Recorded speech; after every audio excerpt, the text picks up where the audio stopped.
Welcome to Nirmala accountancy classes. मेरा नाम मिथिलेश सिंह है। आज का टॉपिक है books of original entry journal. Journal जो अकाउंटेंसी का सबसे महत्वपूर्ण टॉपिक है, जो कि अगर आप जर्नल जानते हैं तो आप सब कुछ जान जाएंगे। अगर जर्नल नहीं जानते हैं तो फिर बाद के दिनों में, आने वाले समय में, जब आप क्लास 12th में जाएंगे या 11th में आगे जब बढ़ेंगे या फिर बीकॉम में पढ़ेंगे या प्रोफेशनल किसी कोर्स में जाएंगे तो आपको कठिनाइयाँ हो सकती है। लेकिन अगर जर्नल जो आपका सही होगा तो जर्नल का कॉन्सेप्ट आपका सही होगा, जर्नल के बारे में आपको पूरा कमांड होगा, तो कहीं भी कोई भी दिक्कत नहीं होगी। इवन आज जो आपका टैली सॉफ्टवेयर है जिसके द्वारा अकाउंटिंग के बहुत बड़े बड़े प्रॉब्लम क्लिक ऑफ माउथ से सॉल्व किए जाते हैं, वो बेसिकली जर्नल के ओरिजिनल कॉन्सेप्ट पर ही आधारित है। अगर वो आपको आता है तो फिर उसके थ्रू भी काम करने में आपको कोई कठिनाई नहीं होगी। सबसे पहले तो हम लोग देखते हैं कि जर्नल के बारे में एक महत्वपूर्ण चीज़ मैं आपको ये भी कह दूँगा, बताना चाहूँगा कि जर्नल की जानकारी अकाउंटिंग का अध्ययन करने वाले स्टूडेंट के लिए उतना ही ज़रूरी है जितना मैथमेटिक्स का अध्ययन करने के लिए अकाउंटिंग का आना ज़रूरी है, या इंग्लिश लैंग्वेज का अध्ययन करने वाले के लिए ABCD आने का ज़रूरत है। जर्नल के इस टॉपिक में हम मेनली देखेंगे जर्नल किसे कहते हैं, जर्नलाइजिंग किसे कहते हैं, जर्नल एंट्री क्या है, जर्नल का फॉर्म है, और कुछ जर्नल के रूल्स जो हैं, जो मुख्य रूल है, हम लोगों ने रूल्स ऑफ डेबिट क्रेडिट पढ़ा है, वही जर्नल के रूल हैं, तो उनके बारे में एक बार देख लेंगे। फिर उनके अनुसार हम लोग एक प्रॉब्लम करेंगे जो जर्नल का प्रॉब्लम होगा। फिर हम लोग अब आगे बढ़ते हैं। सबसे पहले तो हम लोग देख लेते हैं कि जर्नल क्या है। जर्नल क्या है? तो it is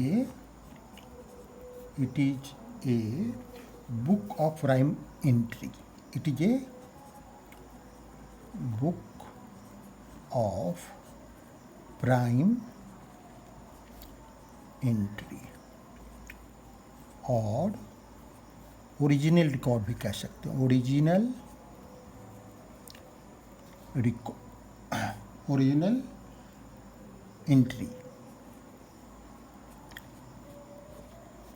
in which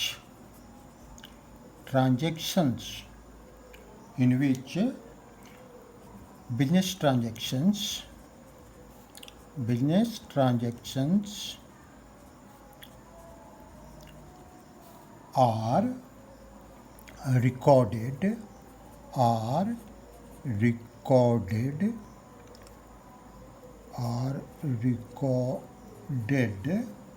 in order of date,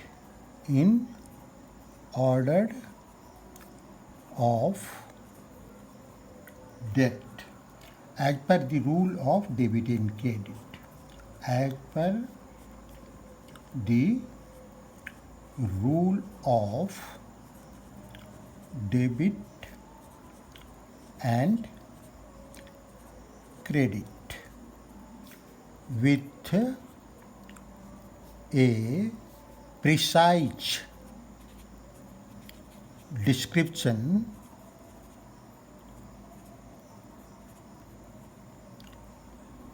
of each transaction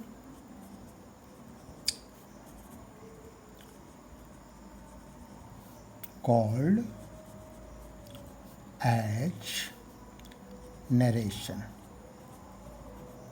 clear है? जर्नल एक प्राइमरी बुक या ओरिजिनल बुक ऑफ रिकॉर्ड है या बुक है जिसमें transaction in order of date लिखे जाते हैं, क्रोनोलॉजिकली लिखे जाते हैं। क्रोनोलॉजिकली लिखे जाते हैं मतलब पहले डेट का, बाद के डेट का, 1 अप्रैल का पहले, 2 अप्रैल का बाद में, 3 अप्रैल का उसके बाद, 10 अप्रैल का उसके बाद, 15 अप्रैल का उसके बाद, 1 जुलाई का उसके बाद, 1 अक्टूबर का उसके बाद, 30 दिसंबर का उसके बाद, नेक्स्ट ईयर 15 जनवरी का उसके बाद, 31 मार्च का उसके बाद। इस तरह क्रोनोलॉजिकली ऑर्डर में लिखे जाते हैं। और किस तरह लिखे जाते हैं? As per the rule of debit and credit. Debit and credit का रूल हम लोगों ने कुछ 1-2 क्लास पहले पढ़ा है, उसी के आधार पर लिखे जाते हैं। हालांकि फिर हम लोग उसको रूल ऑफ जर्नलाइजेशन भी कहते हैं, तो उसको अभी भी पढ़ेंगे हम लोग जर्नल के साथ, जर्नल के रूल के रूप में भी। और उसमें जितना भी ट्रांजैक्शन है उसका एक प्रिसाइज डिस्क्रिप्शन भी दिया जाता है, जिसको हम लोग नरेशन कहते हैं। इतनी सी बात है जर्नल के अंतर्गत। अब जर्नल एंट्री क्या है? Journal entry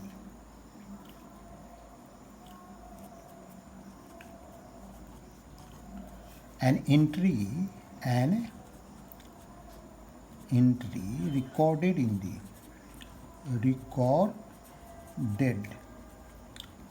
the journal is called journal entry। Clear हो गया?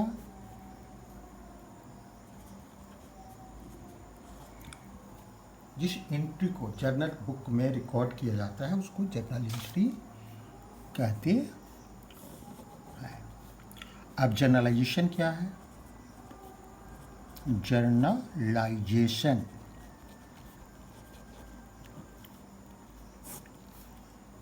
the process of recording transaction, the process of recording transactions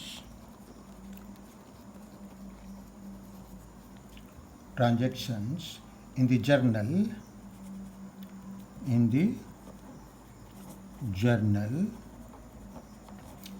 is called journalizing,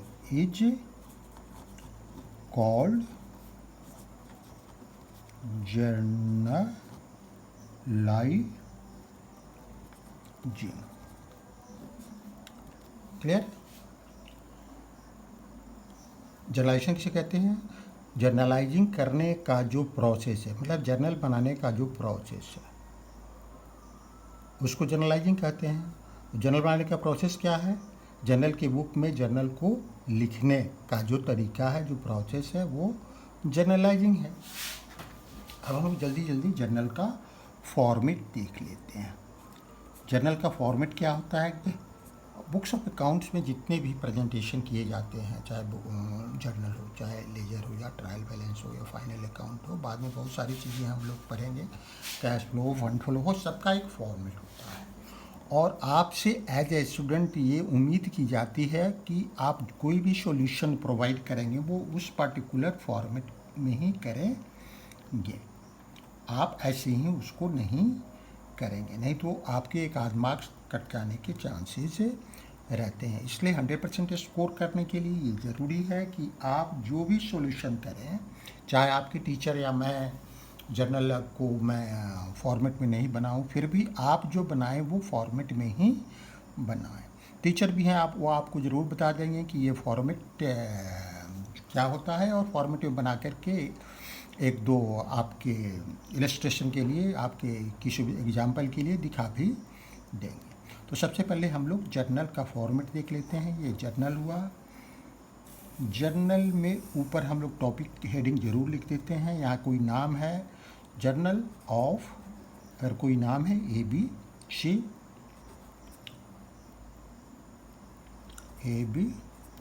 नाम भी लिख सकते हैं, ठीक है। उसके बाद जर्नल के 5 कॉलम होते हैं। कौन कौन से कॉलम होते हैं?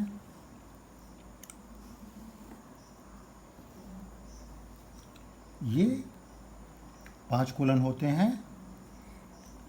पहला कॉलम डेट का होता है, दूसरा पार्टिकुलर्स का होता है, तीसरा कॉलम LF का होता है, चौथा कॉलम डेबिट अमाउंट के लिए होता है, पांचवा कॉलम क्रेडिट अमाउंट के लिए होता है।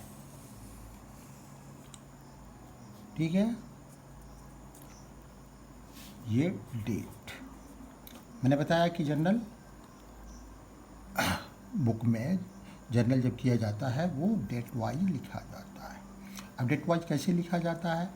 सपोज 2020 का हमको एंट्री करना है तो हम ईयर पहले लिख दें, कोई दिक्कत नहीं है। अब यहाँ हमने 1 अप्रैल लिखा तो ये 1 अप्रैल हो गया, ये 2 अप्रैल हो गया, ये 3 अप्रैल हो गया। इस तरह हम लोग डेट लिखते हैं।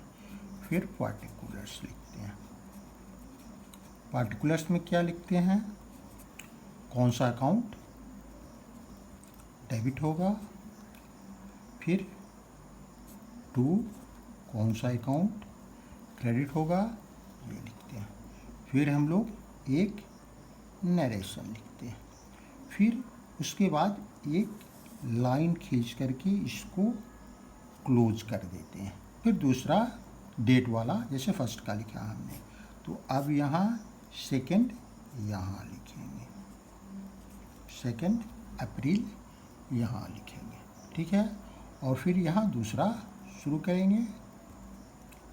ये डेबिट होगा, ये 2 होगा और यहाँ नरेशन होगा। इस तरह ये पर्टिकुलर्स हो गया।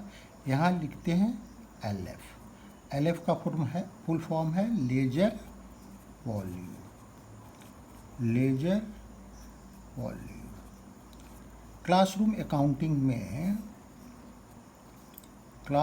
अकाउंटिंग में इसका उपयोग नहीं है, लेकिन अगर क्वेश्चन में LF का नंबर दिया हो ट्रांजेक्शन के साथ तो आपको रिकॉर्ड करना पड़ेगा।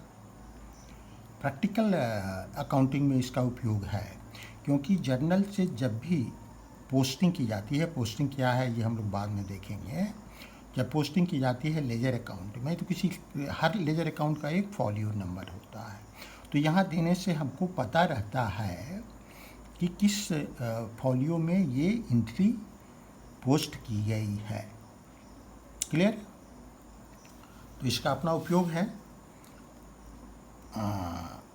उसी तरह जब लेजर बनाते हैं तो उसमें JF लिखते हैं ताकि जर्नल की बुक का फॉलियो नंबर हमको पता चल जाए। फिर आगे बढ़ते हैं हम लोग। यहाँ डेबिट अमाउंट लिखेंगे, अमाउंट लिखेंगे तो यूनिट भी लिखेंगे। यहाँ क्रेडिट अमाउंट लिखेंगे तो यहाँ यूनिट भी लिखेंगे। ठीक है, तो ये फॉर्मेट होता है। डेबिट मतलब जो भी अमाउंट, ये जो अमाउंट होगा यहाँ लिखेंगे और 2 का जो अमाउंट होगा ये यहाँ लिखेंगे। हर एक जर्नल के बाद अगर पेज पलटते हैं तो दोनों साइड का टोटल करेंगे और उसको कैरी फॉरवर्ड लिखेंगे। जब नेक्स्ट पेज में ले जाएंगे तो इसको BF लिखेंगे, ब्रॉड फॉरवर्ड। ये हुआ जर्नल। अब हम लोग रूल्स देख लेते हैं जर्नल के। रूल्स ऑफ जर्नल या रूल्स ऑफ डेबिट क्रेडिट जो हम लोगों ने पढ़ा है वही रूल्स ऑफ जर्नलाइजिंग है। Rules of journalising, rules of journalising.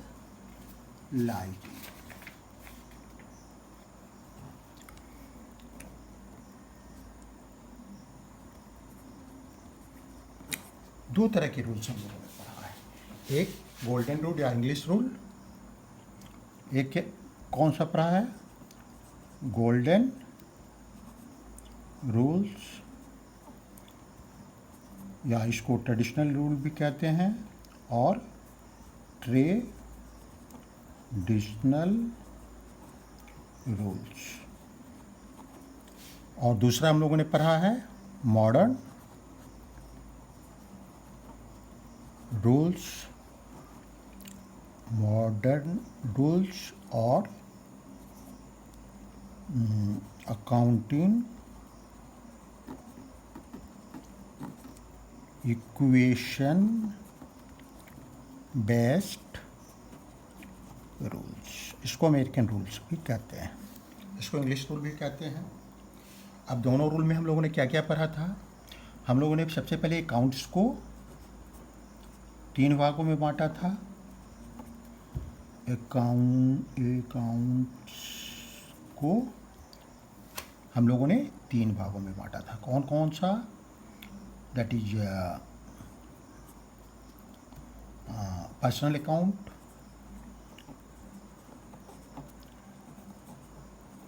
इसका एक नेम अलग था। दूसरा था हमारा रियल अकाउंट, अकाउंट्स को शॉर्ट फॉर्म में हम लोग एस लिखते हैं। और तीसरा था नॉमिनल अकाउंट। तीनों के अलग अलग रूल थे। ठीक है, क्या रूल थे हम लोग देख ही लेते हैं। पर्सनल अकाउंट का रूल क्या था? Debit the receiver and debit the receiver, credit the giver, credit the givers. ये पर्सनल अकाउंट का रूल था। रियल अकाउंट का क्या रूल था? Debit what comes in, credit what goes out।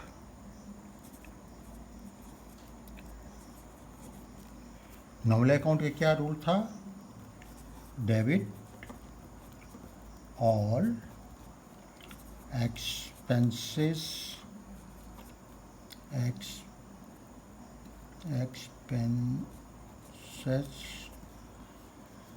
And losses, credit all revenues and gains। Meaning clear है? जितने receivers हैं किसी चीज़ के, किसी वस्तु के, ठीक है, किसी दैट सर्विस के, उनको डेबिट करेंगे, या ट्रांजैक्शन में जो रिसीवर लगते हैं उनको डेबिट करेंगे। क्रेडिट क्या करेंगे? जो गिवर हैं किसी वस्तु के या किसी अकाउंट में, उनको क्रेडिट करेंगे। रियल अकाउंट में क्या होता है? पर्सनल अकाउंट में क्या होता है? सॉरी, यहाँ पर्सनल अकाउंट है, रियल अकाउंट है, दैट नॉमिनल अकाउंट है। पर्सनल अकाउंट में पर्सन आता है। पर्सन भी 3 तरह का होता है। हम लोगों ने बात की थी कौन सा पर्सन होता है। एक नेचुरल पर्सन होता है, राम रहीम सीता गीता etc। दैट एक आर्टिफिशियल पर्सन होता है, that is State Bank of India, Reliance Industries, Tata and Sons, Indian Airlines etc। उसी तरह उसमें क्या नियम होता है? जो व्यक्ति रिसीव करता है उसको डेबिट करेंगे, जो व्यक्ति गिव करता है उसको क्रेडिट करते हैं। दूसरा अकाउंट क्या होता है? रियल। ये सारे एसेट्स से संबंधित होते हैं। रियल अकाउंट होते हैं वो जितने दुनिया के जितने भी बुक्स ऑफ अकाउंट्स में जितने भी एसेट आ सकते हैं, किसी बिजनेस में जितने भी एसेट आ सकते हैं, वो सारे इसमें आते हैं। इसमें आता है एसेट, कोई एसेट जब आता है बिजनेस में तो उसको डेबिट करते हैं, कोई एसेट जब बिजनेस से जाता है तो उसको क्रेडिट करते हैं। इसमें 2 सिर्फ दैट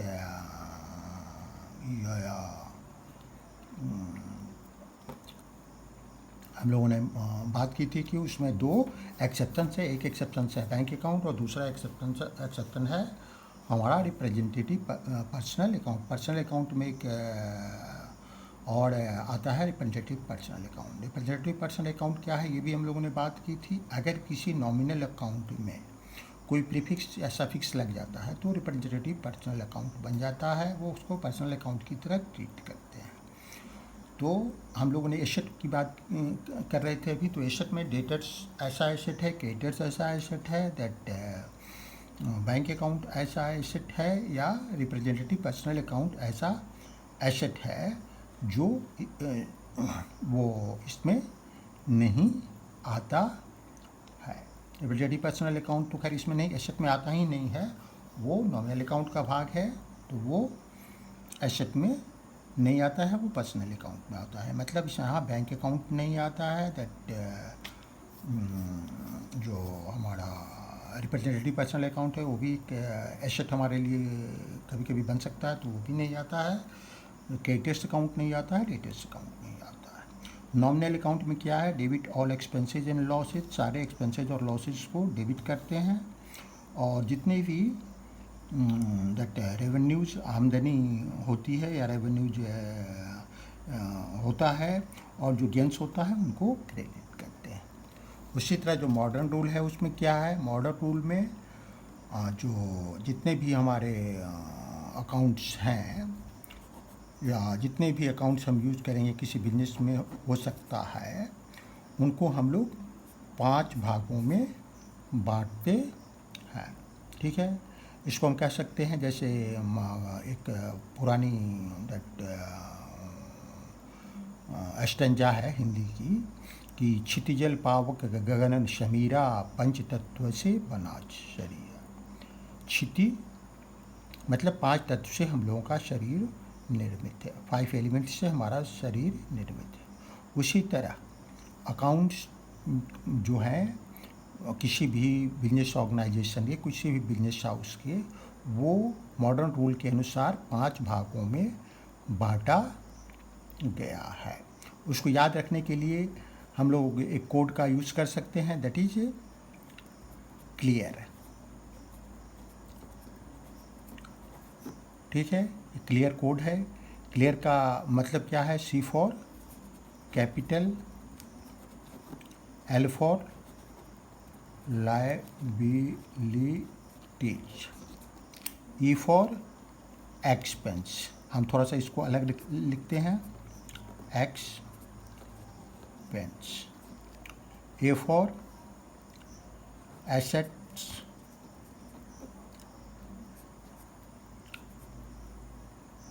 R फॉर रेवेन्यूज। हमने रेवेन्यूज को यहाँ लिख दिया।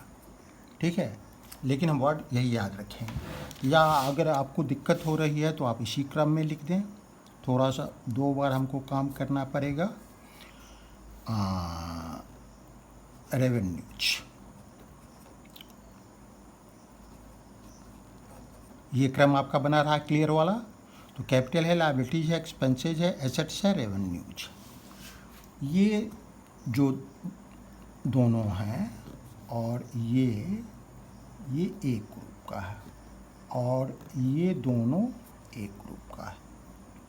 इनके जो नियम होते हैं वो एक ही तरह के होते हैं, और इनके जो नियम होते इनके इन दोनों के और इसके जो नियम होते हैं, ये और ये एक ग्रुप के हुए और ये दूसरा ग्रुप का हुआ। मतलब नियम हमारे पास इसके इनके बारे में सिर्फ 2 ही हैं। इन 5 अकाउंट के हैं तो 5 अकाउंट, लेकिन नियम इनके बारे में हमारे पास 2 ही हैं। कौन सा नियम है, कैपिटल में अगर इंक्रीज करेगा तो क्या करेंगे, हम क्रेडिट करेंगे। कैपिटल में अगर डिक्रीज करेगा तो क्या हम करेंगे, डेबिट करेंगे। लायबिलिटीज में इंक्रीज करेगा तो क्या करेंगे, हम क्रेडिट करेंगे। लायबिलिटीज में डिक्रीज करेगा तो क्या करेंगे, हम डेबिट करेंगे। दैट रेवेन्यूज में इंक्रीज करेगा तो हम क्या करेंगे, क्रेडिट करेंगे। रेवेन्यू में डिक्रीज करेगा तो हम क्या करेंगे, डेबिट करेंगे। तो हम लोगों को देखा इन तीनों के नियम एक ही हैं। उसी तरह एक्सपेंसेज और एसेट्स के नियम भी एक ही हैं। एक्सपेंसेज और एसेट्स में इंक्रीज करेगा तो डेबिट करेंगे और डिक्रीज करेगा तो क्रेडिट करेंगे। अब एसेट्स में इंक्रीज करेगा तो डेबिट करेंगे, डिक्रीज करेगा तो क्रेडिट करेंगे। दोनों रूल हम लोग यूज कर सकते हैं, पसंद हमारी। लेकिन अगर एक रूल की हम प्रैक्टिस करते हैं एक बार, तो उसके साथ दूसरा रूल हम लोगों को नहीं मिलाना चाहिए। मिलाने से हमको कन्फ्यूजन हो सकता है, ठीक है।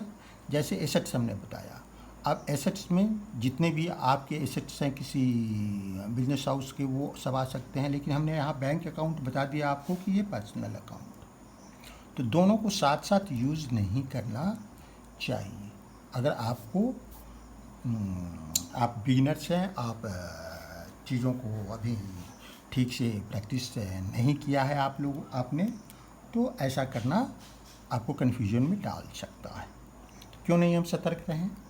और अभी हम लोग मॉडर्न रूल पर ही बात करें। आपके सिलेबस में भी मॉडर्न रूल बुक्स ऑफ जो rules of debit and credit है उसमें दिया गया है और इसी के बारे में बताया गया है। हालांकि जर्नलाइजिंग में ये दोनों दिया गया है, तो आप दोनों में से कोई भी यूज कर सकते हैं जर्नलाइजिंग के रूल के रूप में, कोई दिक्कत नहीं है, ठीक है।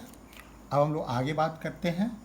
ये दोनों की एक चीज़ और, ये दोनों जो ग्रुप है, पर्सनल अकाउंट कहा हम लोगों ने, इन दोनों को मिलाकर एक ग्रुप बनाते हैं, मतलब पहले दो ग्रुप बनाते हैं। ये पहला हुआ, ये दूसरा हुआ इम्पर्सनल अकाउंट। इम्पर्सनल अकाउंट,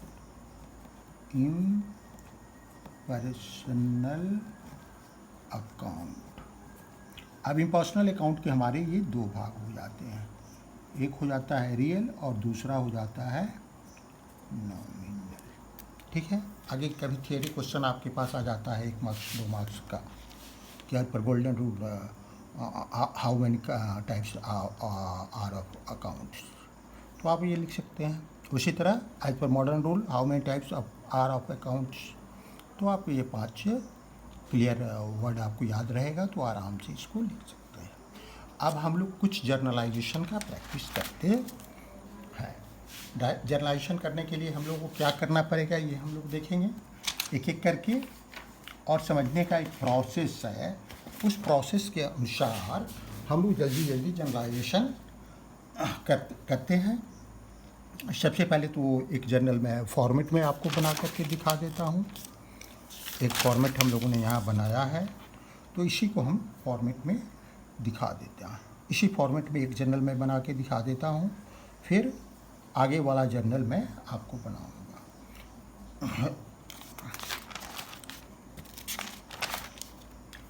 हमारा जर्नल नंबर 1 क्या है, 2020 का है, ठीक है। डेट हमारा क्या है, अप्रैल 1, ठीक है। Ram started business with cash, business with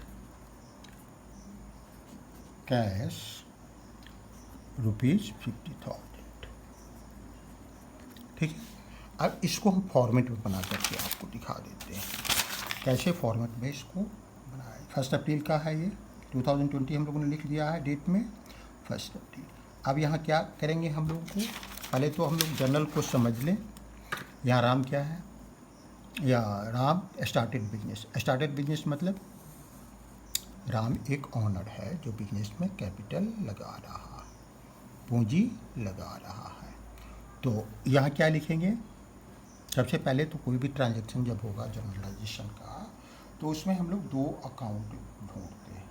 rules of debit credit जो है उसमें हम जानते हैं कि, या डिल्यूटिव प्रिंसिपल है उसके अनुसार हम लोग जानते हैं कि हर एक अकाउंट के 2 पक्ष होते हैं, एक डेबिट और दूसरा क्रेडिट। तो सबसे पहले तो उसमें हम लोग 2 अकाउंट ढूंढेंगे। पहला अकाउंट क्या है, कैपिटल अकाउंट। 2 पक्ष ढूंढेंगे, एक को डेबिट करेंगे दूसरे को क्रेडिट करेंगे। दूसरा अकाउंट क्या है, कैश अकाउंट। अब डिसाइड करेंगे, हम लोग मॉडर्न रूल ये कर रहे हैं। तो कैपिटल हम जानते हैं, कैश क्या है, एक एसेट। तो कैश पर हम एसेट का नियम लागू करेंगे और कैपिटल अकाउंट पर हम कैपिटल का नियम लागू करेंगे। तो हमें पता क्या है, कैपिटल में जब यहाँ कैपिटल क्या हो रहा है, इंक्रीज हो रहा है। तो इंक्रीज को हम लोग क्या करते हैं, इंक्रीज को हम लोग क्रेडिट करते हैं, और डिक्रीज को क्या करते हैं, कैपिटल ये एसेट में भी इंक्रीज, कैश में भी इंक्रीज हो रहा है, इसके इंक्रीज को क्या करेंगे, एसेट के इंक्रीज को, एसेट के इंक्रीज को हम लोग डेबिट करते हैं। नियम हम लोगों ने अभी पढ़ा है, एसेट के इंक्रीज को डेबिट करते हैं, कैपिटल के इंक्रीज को क्रेडिट करते हैं। ठीक है, तो हम लोग यहाँ जर्नल जल्दी से कर देते हैं। मैंने कहा था कि मैं ये जर्नल आपका फॉर्मेट में करूँगा, तो यहाँ क्या करूँगा, कैश अकाउंट डेबिट कितना 50,000। जब भी लिखना चाहिए तो राइट हैंड साइड की ओर ही लिखना चाहिए। हो सकता है कि लेफ्ट हैंड साइड में और फिगर लिखने की आपको ज़रूरत पड़ जाए। टू दूसरा अकाउंट क्या हुआ, कैपिटल अकाउंट। हमने बताया है कि अकाउंट के लिए ए ऑब्लिक सी शॉर्ट में हम लोग लिखते हैं। यहाँ स्पष्ट हमने डी आर लिखा, डी आर डेबिट का शॉर्ट फॉर्म है, तो ये हमने डेबिट लिखा, लेकिन यहाँ क्रेडिट नहीं लिखा, बल्कि हमने टू शब्द का उपयोग किया, क्रेडिट नहीं लिखा। क्रेडिट लिखने की परंपरा नहीं है, नहीं लिखी जाती है। क्रेडिट लिखने से दोनों को अलग अलग करने की में असुविधा होती है। और एक बात और ध्यान रखें, जब भी फॉर्मेट में जर्नल बनाए तो ऊपर वाली लाइन से थोड़ी सी जगह छोड़ के राइट साइड में तब हम क्रेडिट की एंट्री करते हैं। फिर हम लोग क्रेडिट का जो अमाउंट है ये लिखेंगे, यहाँ ये सेम अमाउंट लिखेंगे। हम जानते हैं कि जो डेबिट और क्रेडिट होता है वो इक्वल वैल्यू का होता है। हम लोगों ने पहले पढ़ा है जब हम लोग प्रिंसिपल ऑफ अकाउंट्स पढ़ रहे थे। अब नरेशन लिखेंगे। बीइंग एक लिखने की परंपरा है, ये इसको सामने लिखना शुरू करते हैं। Being business started with cash rupees 50,000, ये नरेशन हुआ। और फिर एक लाइन खींच देते हैं, ये हमारा एक जर्नल यहाँ बन गया। इसका आगे का जर्नल मैं फॉर्मेट में नहीं बनाऊंगा, चूँकि यहाँ अभी आपको दैट कॉन्सेप्ट देना काफ़ी ज़रूरी है। Bought goods for cash. दूसरा हमारा ये है, ये अप्रैल 3 का है, तो डेट भी हम नहीं ले रहे हैं, इसलिए कि फॉर्मेट में नहीं ला रहा है। हम इम्पोर्टेंट चीज़ें ले रहे हैं। Bought goods for cash, bought goods for cash rupees 15,000। चीज़ें खरीदी जा रही हैं, गुड्स खरीदी जा रही हैं। गुड्स खरीदी जा रही हैं मतलब परचेज किया जा रहा है। तो यहाँ क्या बनेगा, बॉट गुड्स के लिए परचेजेज अकाउंट, परचेजेज अकाउंट। पहले गुड्स अकाउंट बनता था, लेकिन अब गुड्स अकाउंट के लिए 5 अलग अलग अकाउंट बनाए जाते हैं, जिनको परचेजेज अकाउंट कहते हैं, सेल्स अकाउंट कहते हैं, परचेजेज रिटर्न अकाउंट कहते हैं, सेल्स रिटर्न अकाउंट कहते हैं, और इन्वेंट्री या स्टॉक अकाउंट कहते हैं। दूसरा हमारा अकाउंट है कैश अकाउंट। कैश हमारा क्या है, एक एसेट अकाउंट है। और परचेजेज क्या है, ये हमारा एक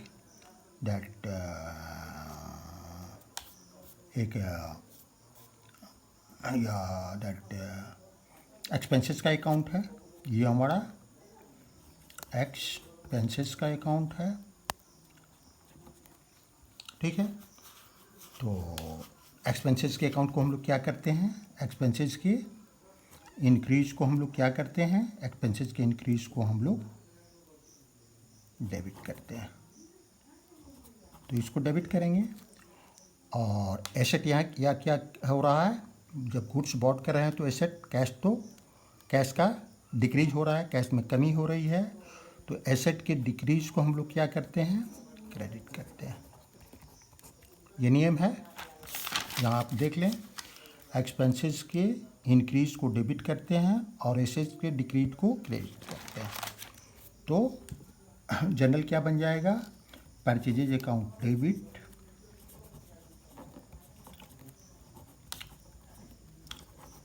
कितना 15,000 टू कैश अकाउंट 15,000। अब हम लोग थर्ड ट्रांजेक्शन लेते हैं, that is bought furniture for cash, bought furniture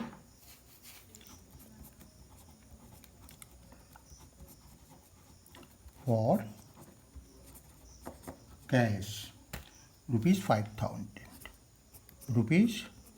₹5,000।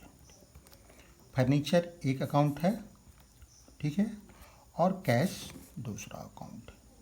अब देखिए यहाँ हम लोग यहाँ भी चीज़ें खरीदी जाती है, लेकिन गुड्स लिखा हुआ, यहाँ फर्नीचर लिखा जाता है। किसी बिजनेस में वह बिजनेस जिस चीज़ में डील करता है उसको उसका गुड्स कहते हैं। जैसे मेडिसिन, कोई बिजनेस करता है तो मेडिसिन उसके लिए गुड्स हुआ, लेकिन फर्नीचर उसके लिए एसेट हो जाएगा।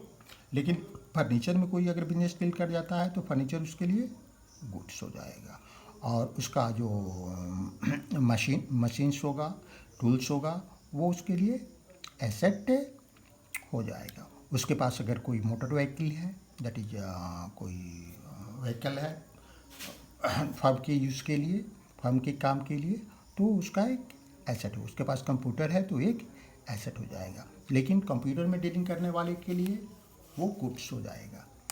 दूसरा कोई दैट फर्नीचर उसके पास है तो वो उसके लिए एसेट हो जाएगा, या दूसरी कोई चीज़ें होगी वो उसके लिए एसेट हो जाएगा। मतलब एसेट और जो गुड्स का नाम है, मतलब जो जिस चीज़ में कोई इतनी चीज़ें अभी आपको जानने के लिए आवश्यक है कि जिस चीज़ में कोई बिजनेस डील करता है उसको गुड्स कहते हैं। बाकी सबको जो भी एसेट खरीदे जाएंगे उनको उनके नाम से लिखा जाता है, उनका अकाउंट। तो यहाँ हम फर्नीचर अकाउंट लिखेंगे, बाद में हम लोग और इसको ये करेंगे, और दूसरा हमारा कैश अकाउंट हुआ। तो कैश अकाउंट क्या हुआ हमारा, एक एसेट अकाउंट हुआ, और एसेट में इंक्रीज को क्या करते हैं हम लोग, डेबिट करते हैं। उसी तरह फर्नीचर क्या हुआ, फर्नीचर भी एक एसेट अकाउंट हुआ, फर्नीचर भी एक एसेट अकाउंट हुआ, और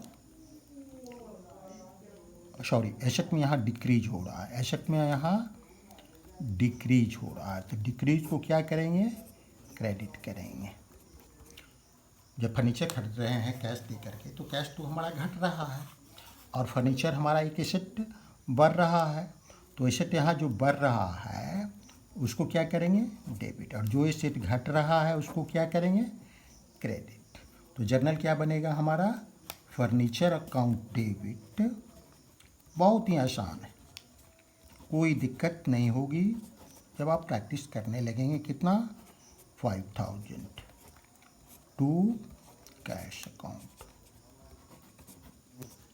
5,000। नेक्स्ट एंट्री हम लोग देखते हैं, फोर्थ एंट्री है sold goods for cash, sold goods for cash ₹13,000। अब यहाँ क्या है, सोल्ड गुड्स, ठीक है। इसके लिए क्या हम लोग अकाउंट्स ऑपरेट करते हैं, सेल्स अकाउंट। गुड्स अकाउंट अब ऑपरेट नहीं करते हैं, दूसरा हमारा है कैश अकाउंट। सेल्स क्या है, एक हमारा रेवेन्यू है, सेल्स से हमको आमदनी होती है, ठीक है। रेवेन्यू अकाउंट है, रेवेन्यू अकाउंट के इंक्रीज को क्या करते हैं हम लोग, क्रेडिट करते हैं, नियम है। और यहाँ कैश क्या है, एक एसेट अकाउंट, ठीक है। तो एसेट में हमारा क्या हो रहा है, sold goods for cash, cash में इंक्रीज हो रहा है, तो इसको एसेट में इंक्रीज को क्या करते हैं, डेबिट करते हैं। क्लियर है? हमारा कर रहा है मतलब मैं कह रहा हूँ यहाँ बिजनेस के बारे में। मैं बिजनेस का अकाउंटेंट हूँ, मैं बिजनेस का अकाउंटिंग कर रहा हूँ, तो डेबिट होता है।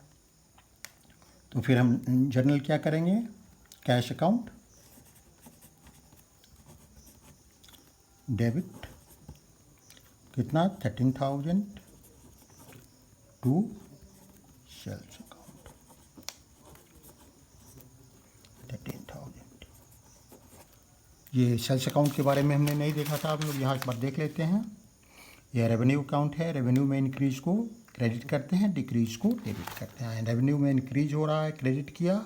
एसेट के बारे में तो हम लोगों ने देखा था कि एसेट में इंक्रीज को डेबिट करते हैं। फिर हम लोग आगे देखते हैं फिफ्थ ट्रांजेक्शन। फिफ्थ ट्रांजेक्शन है sold goods to Mohan 9,000। Sold goods to Mohan ₹9,000। ठीक है। अब यहाँ क्या है? सोल्ड गुड्स, तो इसके लिए क्या अकाउंट आएगा? Sales account. हमको मुख्य रूप यही है ये डिसाइड करना कौन कौन सा अकाउंट इन्वॉल्व है। दूसरा यहाँ आएगा मोहन अकाउंट।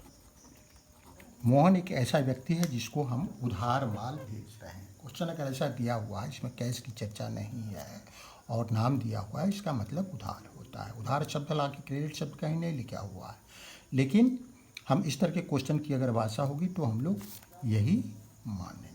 फिर एक एक करके मैं अलग अलग तरह के जर्नल के संबंध में आपको चर्चा करूँगा स्पेशलाइज्ड रूप से, लेकिन आज चूँकि पहला क्लास है इसलिए सब तरह के जर्नल मैं इंक्लूड करके आगे बढ़ रहा हूँ। तो यहाँ अब हमको डिसाइड करना है सेल्स अकाउंट क्या है।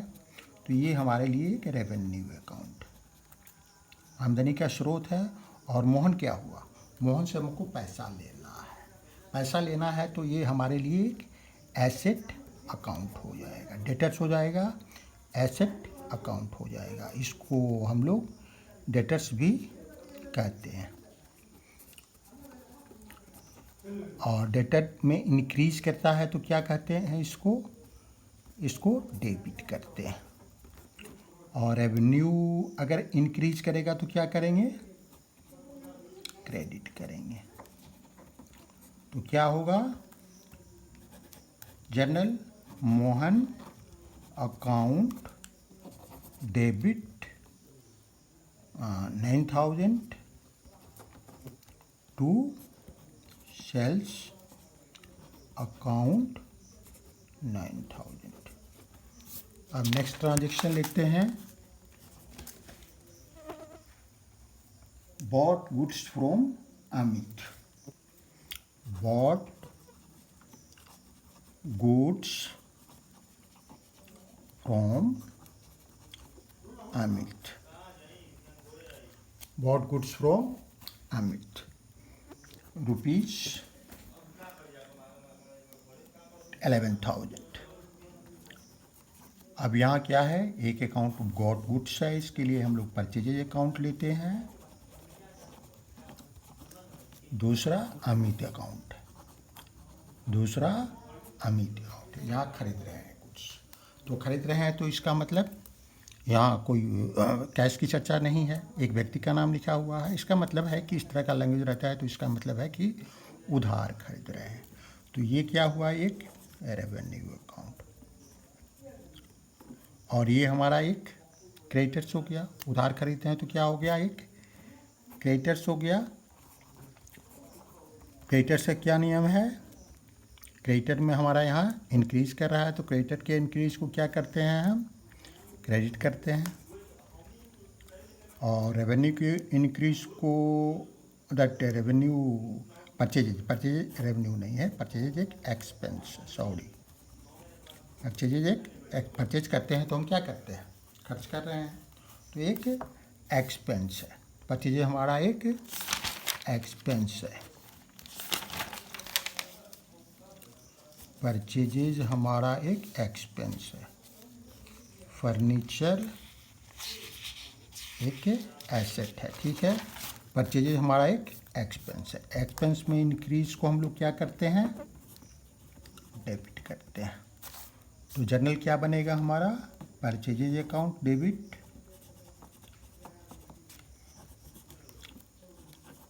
कितना 11,000 टू अमित अकाउंट। अमित का अगर नाम नहीं रहता तो क्या लिखते हैं हम, टू क्रेडिटर अकाउंट। अमाउंट हम लिखेंगे 11,000, सबके नीचे हम नरेशन जरूर लिखेंगे जब फॉर्मेट में बनाएंगे। 7th लेते हैं,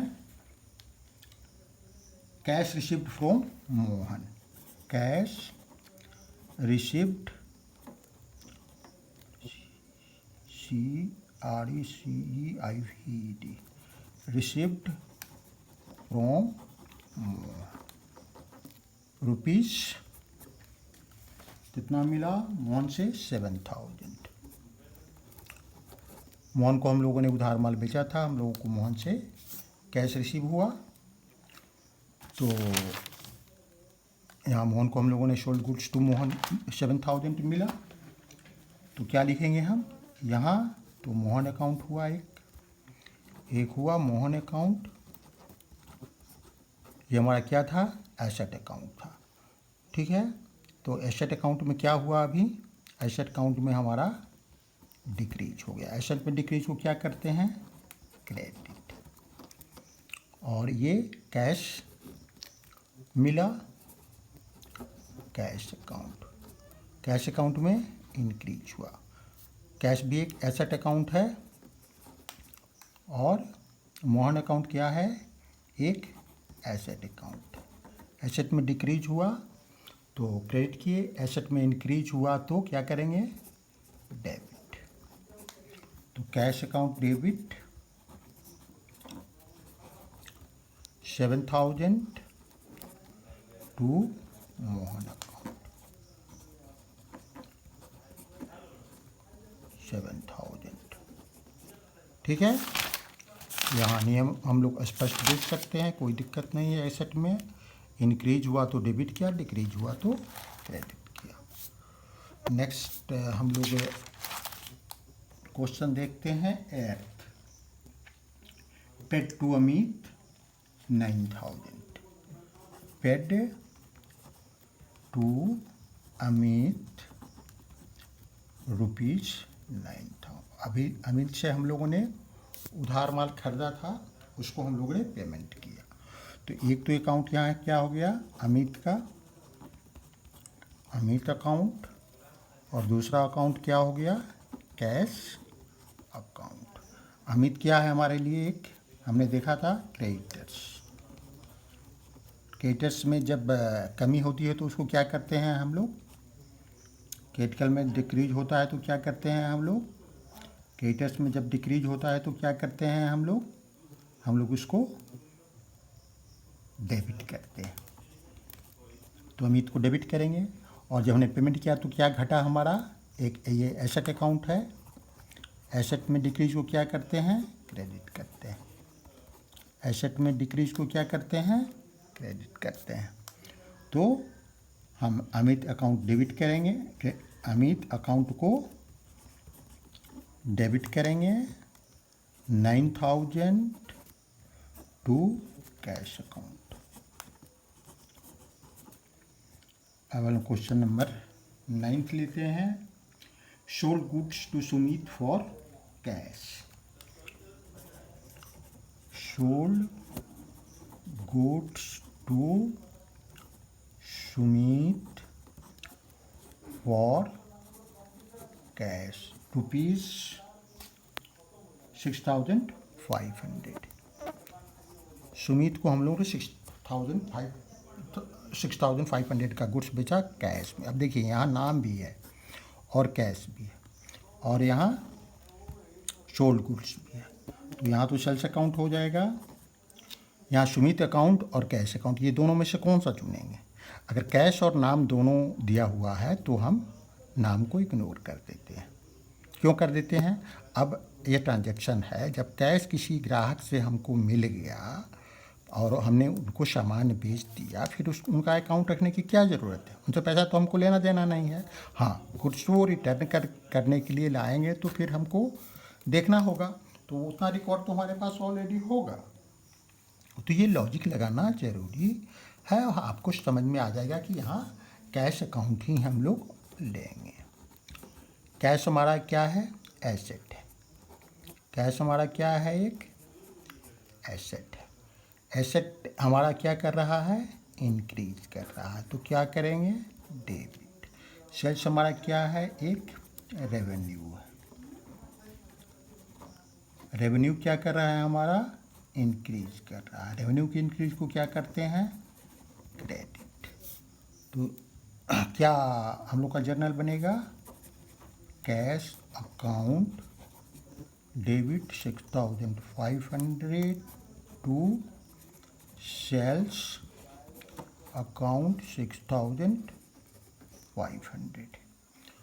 अब एक दो एंट्री और देख लेते हैं। 10th, bought machinery from Sohan. Bought machinery from Sohan rupees 15,000। Sohan से मशीनरी खरीदा 15,000 का। यहाँ कैश या क्रेडिट कुछ भी नहीं लिखा हुआ है, तो इसको हम क्या मानेंगे? क्रेडिट मानेंगे। ठीक है, क्योंकि व्यक्ति का नाम लिखा हुआ है और मशीनरी खरीदा गया, तो ये गुड्स नहीं है। गुड्स तो वो होता है जिसमें हम डील करते हैं। मशीनरी अपने उपयोग के लिए, लंबे उपयोग के लिए ले रहे हैं, जिससे हम लोग प्रोडक्शन करेंगे और कोई हेल्प लेंगे बिजनेस में, और उससे हमारे बिजनेस की आमदनी बढ़ेगी। तो यहाँ मशीनरी अकाउंट होगा, हम गुड्स अकाउंट नहीं लिखेंगे। कोई भी इंडिविजुअल मशीनरी है, एसेट है, उसका नाम लिखते हैं। मशीनरी अकाउंट हुआ। मशीनरी अकाउंट हमारे लिए क्या है?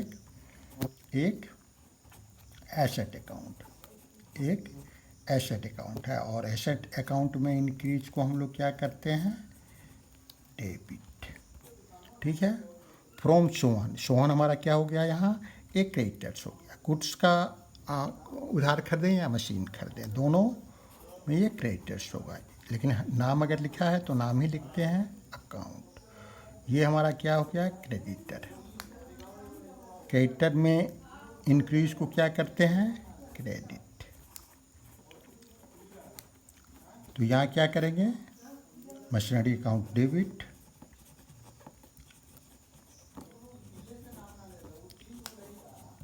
Rupees 15,000 to Sohan account. एक और ट्रांजैक्शन हम लोग ले लेते हैं।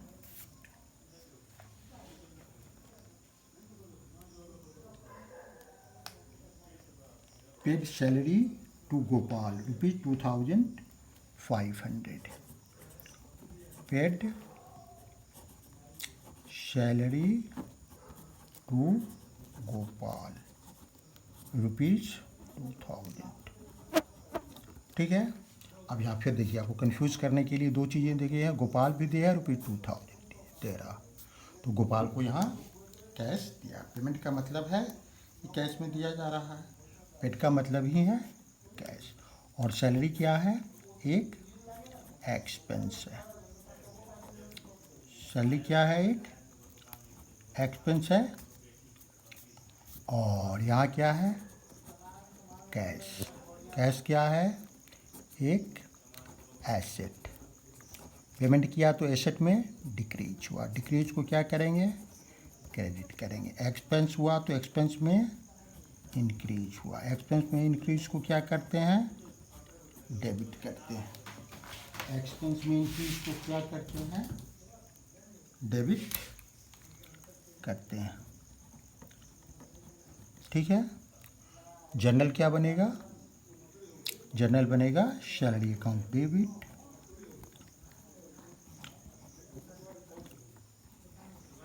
डेबिट कितना? 2,000 टू कैश अकाउंट 2,000। इस तरह हम लोग आसानी से जर्नल बना सकते हैं, कोई दिक्कत नहीं होगी। अगले क्लास में, अगले वीडियो में मैं एक एक स्पेसिफिक टॉपिक को लेकर के जर्नल के बहुत सारे क्वेश्चन आपको प्रैक्टिस कराऊंगा। Thank you, see you again.